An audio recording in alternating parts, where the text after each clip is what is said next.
Channel One aired the story, and but they were like, look, this is not going to lead anywhere, and which was depressing.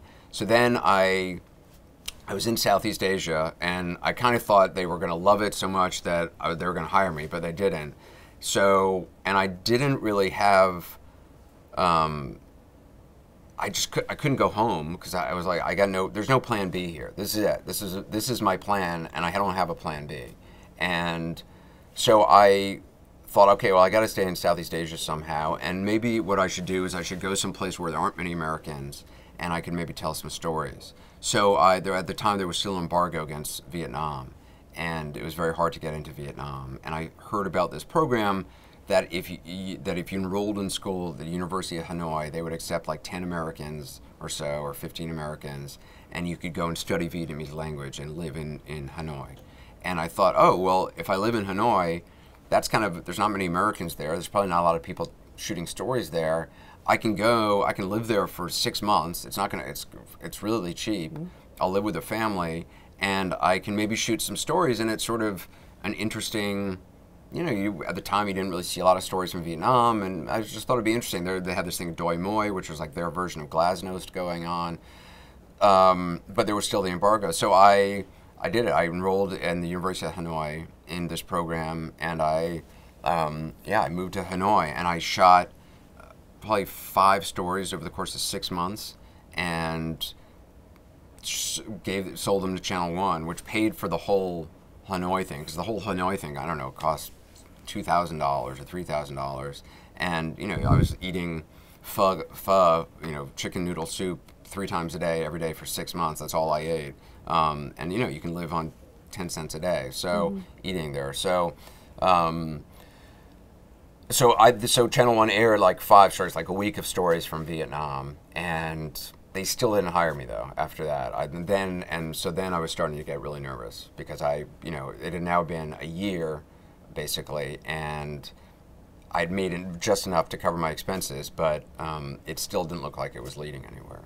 So then I thought, okay, so Channel One doesn't offer me a job, right. So now I got to do something. Now I got to sort of start trying to plan a little longer term. So I made this pitch to Channel One, which was, look, okay, I'm going to go now to Africa.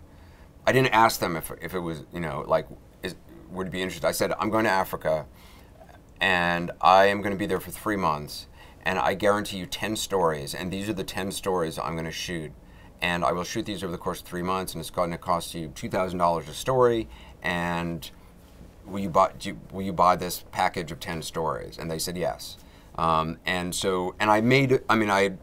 done some research, and because I'd been to Africa before, I knew I could kind of operate there.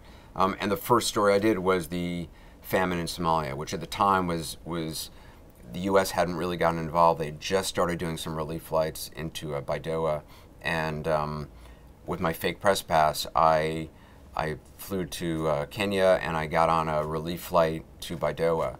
And I shot a story, I think I shot 2 stories in Baidoa in the course of 24 hours. And it was such an intense experience. I mean, you could not help but get an incredible story, no matter where you pointed the camera. I mean, there were just, it was an extraordinary, horrific, famine that was happening in many parts of Somalia, but particularly in this town in Baidoa. And, there were warring clans, and it was dangerous, and it was incredibly dramatic and horrific. And it was the first time that Channel One had. I basically shot these 2 stories in Baidoa. I got out, and in Nairobi, there was a company. This guy, a famous cameraman named Muhammad Amin, who he had one arm. He was a famous Africa hand. He had a company based in Nairobi, and he ended up later on getting killed in a hijacking. I think it was an Ethiopia Air hijacking. Anyway, I edited I would look at the story in my I would look at all the tape I'd shot in my camera. Then I would write out a story based. I'd log it. I'd write out a story based on all that stuff, and then I FedExed it all to Channel One, and I did a voice track on my tape, and then they edited it together based on my script and my voice track. and they aired this story, and it was the first time Channel 1 had really aired something where you saw people who die on camera, where it was the first time really dramatic, actual journalism that Channel 1 aired. Before that, it had been this sort of Today Show, chat show for kids. And suddenly, they had somebody in a very serious war zone showing, a family washing the body of their child who had just died on camp, just died. And it had a really big reaction among the Channel 1 audience. All these schools started raising money for it. And Channel 1, a guy named David Newman, executive, had just taken it over. And I think he was the first person to kind of see the potential for this, of this guy, me, wandering around Africa shooting these stories. And it was very dramatic stuff. So I spent another couple months in Africa, but they hired me then as a correspondent full time.